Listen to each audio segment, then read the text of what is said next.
Salut à toi, oh ami. Voilà, je voulais faire une vidéo très courte pour prolonger mon sujet sur le Mont Saint-Michel. Bon, je suis à Vergisson pour ceux qui connaissent, c'est un peu comme Solutré, c'est une grosse roche et tout, et je voulais vous montrer un peu le décor. Mais sauf que c'est rempli de brouillard, et je pensais qu'en montant au sommet, je serais au-dessus du brouillard et pour vous montrer un peu un paysage grandiose et...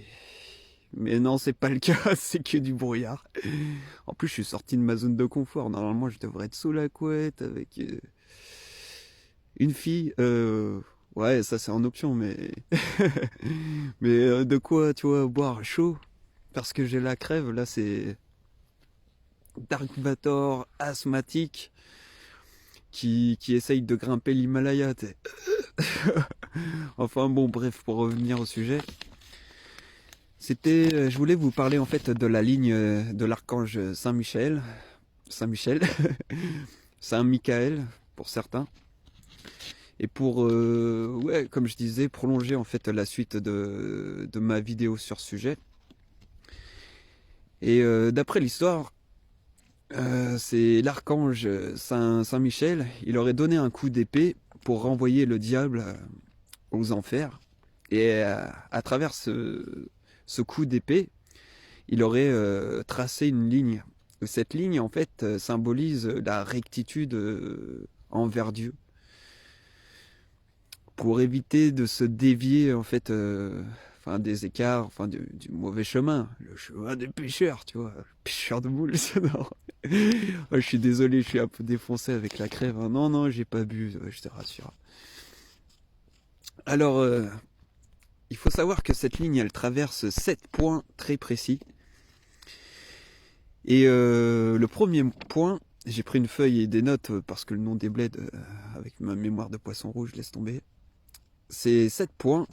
Il commence en fait en Irlande, sur une île déserte, là où l'archange serait apparu à Saint-Patrice pour le délivrer des démons. Donc le premier point est en Irlande. Le deuxième point, il se trouve en Angleterre. Excusez-moi pour l'accent. C'est le Saint Michael's Mount, au sud de l'Angleterre, et en fait c'est une petite île. Et Saint-Michel serait apparu à des pêcheurs à cet endroit. Le troisième point, tout le monde le connaît, c'est le Mont Saint-Michel avec la vidéo. Enfin, si vous voulez plus d'informations, regardez ma vidéo qui se trouve en bas. Le quatrième point, après il se dirige plus au sud et en direction de l'Italie. Pour être exact, c'est au Val de Suse, au Piémont. C'est l'abbaye de Saint-Michel de Cluse.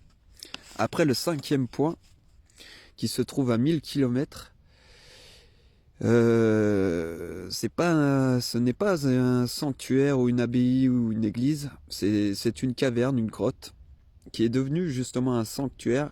Et Saint-Michel serait apparu en fait en 490 à un abbé, à un évêque pour être exact. Après la ligne, elle se poursuit. Elle va en Grèce, la Grèce, un pays qui me tient à cœur. Et le sixième point, il s'arrête sur une île, c'est l'île de Simi, à un monastère qui s'appelle le monastère de Simi. Et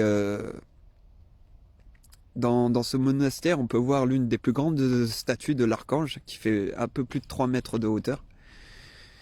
Donc voilà. Et enfin, le septième point, c'est en Israël, et c'est à Haïfa, et c'est le monastère de Carmel. Et les chrétiens vénèrent Saint-Michel là-bas justement. Et cette ligne, elle est vraiment droite, quoi. Elle passe par tous ces points. Et pourquoi cette vidéo? C'est pour faire un peu une corrélation avec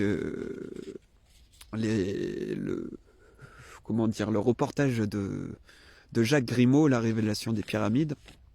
À un moment dans le reportage, il parle de l'équateur penché.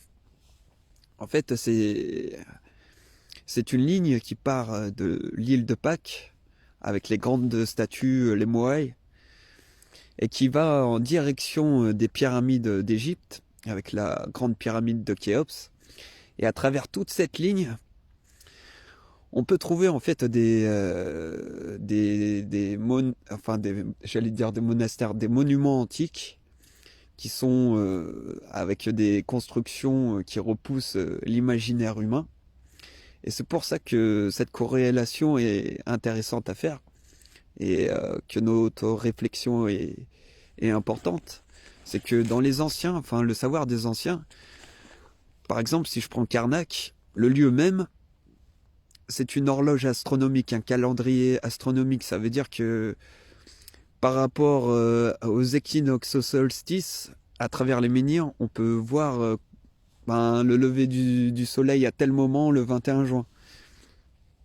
Mais c'est une horloge astronomique sur le lieu même. Et en plus de ça, ça veut dire que certains lieux sont reliés entre eux. Ça veut dire qu'ils avaient une telle conception des choses, une telle dimension, que un lieu était relié à un autre et prenait une direction. Ça veut dire que ils voyaient grand. Voilà, voilà. Après, si vous voulez laisser des commentaires, des articles, partagez, faites-le. Je vous souhaite le meilleur. Moi, je rentre au chaud parce qu'il fait pas très chaud. Et sur ce, peace.